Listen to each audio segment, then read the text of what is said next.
Here perform for us right now. He's originally from Philadelphia, PA. Now he lives in D.C. He's been a regular at the Chuckles Comedy Clubs and the Comedy Zone in Greensboro and Charlotte, North Carolina. Give it up for Tunnell. What's going on, DC Improv? How we doing tonight? That was a great show. Give it up for all the comedians. It was really good, man. Like Chris mentioned, I'm originally from Philadelphia. I just rushed back down here tonight from Philly. We had this big family meeting. That's what my family does when there's a crisis. We got to meet, discuss it. I get all the way up to Philly just to find out my cousin got evicted from her house. How the hell did you get evicted from a Section 8 house? Twice! Come on! The rent's only $1.50. You can find that in your couch cushion. I walked in her house one time, her furniture was all knocked over. I was like, oh my God, you got robbed. She said, no, I didn't. I'm just looking for rent. I was like, damn, here's 50 cents. Go pay your rent. One thing I saw that I've been thinking about since I was coming back, I saw a little cousin of mine who's like 9 years old. I haven't seen her since she was like 8 or 9 years old. She's 18 now and has 3 kids. And the oldest kid is 5. So when you do the math, she was actually 12 when she conceived that child. And it had me thinking about how fast kids grow up these days. You know, that whole loss of innocence. And it's because they don't sing those songs anymore. You know the songs we used to sing when we were kids? They told you exactly how everything was supposed to be. You know the song, help me out. Stan and Tracy. Sitting in a tree. K-I-S-S-I-N-G. First come, second comes, here comes Tracy with her. That's right, love, marriage, baby carriage. That whole dynamic has changed now, hasn't it? Now it's just there goes Taniqua. Sitting in a tree. F-U-C-K-I-N-G. Ain't no love, ain't no marriage, just Taniqua's dumbass with a baby carriage. Ridiculous, man. But I don't knock it. The family meeting is the closest thing my family's had to a family reunion in 15 years. Can you believe that? We haven't had a family reunion in 15 years. Not since the fight. We got a riot break out on my last family reunion, y'all. My light-skinned relatives versus my dark-skinned relatives. It was like a bad Spike Lee movie. You know, the wannabes versus the jigaboos. It was ridiculous. We even had a bad dance number break out in the middle of the fight and everything, man. The police showed up in riot gear. Taser guns, tear gas all over the place, and it all started over some potato salad. Really good potato salad, but potato salad nonetheless. Apparently one of my light-skinned relatives was overheard saying, "Who made the potato salad? Because I'm not eating it if one of the darkies made it." And all hell broke loose. And I have a lot of white people in my family by marriage, and I'm standing there watching this whole thing with them, and one of them turns to me and says, "Stan, these niggas are crazy."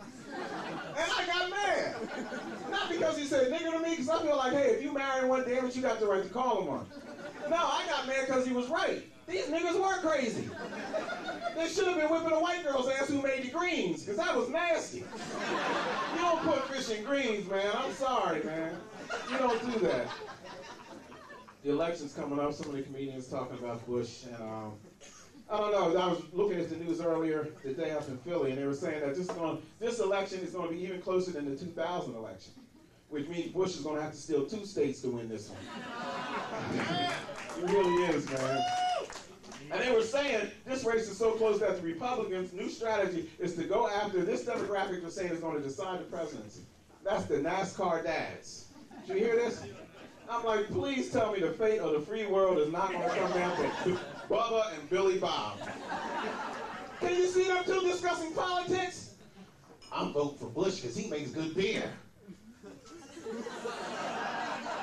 Yeah, I understand he don't want queers to get married. I don't care nothing about that as long as I can stay married to my sister. That's all that matters to me. And then he had the nerve to come out and condemn Kerry's war record. I've never got that. Kerry, if you don't know it, Kerry served 2 tours in Vietnam. So he got a Silver Star, a Bronze Star, and 3 Purple Hearts. He did more in Vietnam than Rambo did in 3 movies. You don't criticize his war record. And Bush criticizing his war record is like the Catholic Church criticizing a child molester. You don't have a leg to stand on, man. You don't. And now they're talking about, the government's talking about going and spending $10 billion to find out where the whole lapse of intelligence was on the weapons of mass destruction. $10 billion. I'm like, all they got to do is pay my bar tab for the night. I can tell them what happened. Remember that game you used to play in elementary school? You know, when the teacher would whisper something in the first kid's ear, They would pass it around the room. The last kid would stand up and say something totally different. Bush is the kid that fucked that up. That's what happened. He truly is. And I'm not saying Bush is stupid. I mean, after all, he did go to Yale. You know, but I'm pretty sure he rode a little yellow bus to get there, but that's a totally different story. I know, it's sad. I'm kind of down on Bush, but he blew his chance to be the greatest president in American history, didn't he? He could have been George Bush, the president that stood up to terrorism and won. George Bush, the president that said we will hunt down and destroy these evildoers. Pretty faggoty way of putting things, wasn't it, evildoers? If ever there was a time that the word motherfucker should have been used, it was right there, don't you think? We will hunt down and destroy you motherfuckers, where you stand. That sounds more presidential. But all my friends at home are finding out I'm doing comedy now. They all say the same thing to me. Stan, dude, you must be getting laid every night. All you gotta do is make a chick laugh and you're in there. I know you got them lining up. All you gotta do is make a chick laugh. Apparently I'm not that funny. Because I ain't been laid since I started doing comedy. Just last week after the show, a girl came up to me, "Oh, Stan, you were so funny. I almost peed myself. You are so funny." You're not fucking funny, but you are funny. I was like, oh, damn, another one. But I like DC. I like it down here. I work in retail management, which means I get paid weekly. Very weekly. I got homeless people laughing at me on payday, y'all. I dropped my pay stuff, a homeless guy picked it up, was like, "Damn, dude, let me give you some change, man. I like to help out the less fortunate." Every Friday it's the same thing now. They see me line up. "Hey, Stan, you don't need to go in. We can cash that right here, man. Save you 20 minutes on your lunch break." But I gotta quit my job, man. I do. Because we got one of them corporate meetings coming up. You know, these corporate retreats, I hate these things. Where they take you, they try to brainwash you, get you all hyped up for working for the company. I'm like, you want me to get hyped up? Give me a raise. Give me a third of what you're spending on this shindig, and I'll river dance all the way to work, man. But I hate these things, because you go to college, you get a degree, you get a master's degree, just to go to these things so they can treat you like you're back in elementary school. You know, we walked in, everybody had a name tag and a signed seat, candy in the middle of the table that you can eat, only if you're good. The facilitator standing there going, "If you can hear me, raise your hand. Raise your hand if you can hear me." I'm like, "Lady, tell everybody to shut the fuck up and let's get this thing going." We had to stand up, introduce ourselves, say who our favorite cartoon character was, and why. I was like, you have got to be kidding me. One girl got up there, "Hi, my name is Amy. My favorite cartoon character is Smurfette, because she's the only girl. She's so strong, and I love that color blue." Guy stood up and said, "Hey, my name's Todd Beavis of Butthead Rock." By the time they got to the T's, I had it. I was like, you know what? My name is Stan. My favorite cartoon character is Fritz the Cat, because he gets a lot of pussy. All of a sudden, I'm a bad guy. I'm like, "Hey, you asked the question. I just answered it." And did you know somewhere some psychologists decided that playing Twister is a good way to promote team building skills? Did you know that? I had no idea. The only thing Twister has done for me since the age of 9 has made me horny.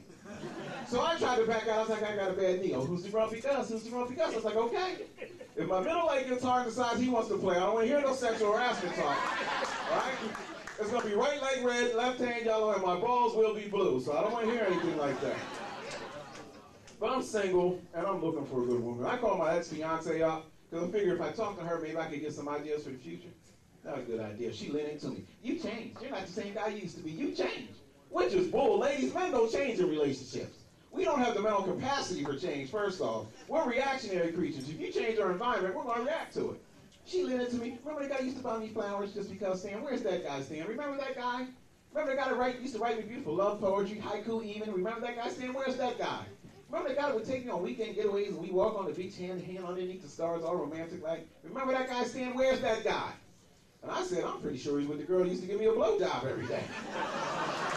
Like, "You remember that girl, sweetie? You remember her, don't you? Remember the girl that gave me a blowjob when we were stuck in traffic? Remember that girl, sweetie? Where's that girl? Remember the girl that gave me the blowjob in the basement of the church? Remember her? Where's that girl, sweetie? Remember her?" I was like, "Remember the girl who used to wake me up every morning with a blowjob so she got some protein to start her day? Remember that girl, sweetie? Where's that girl?" Now, I know Perry Mason, but I'm pretty sure when you find that girl, the guy you're looking for is with her. Yo, my name is Stan Tunnell. Thank you.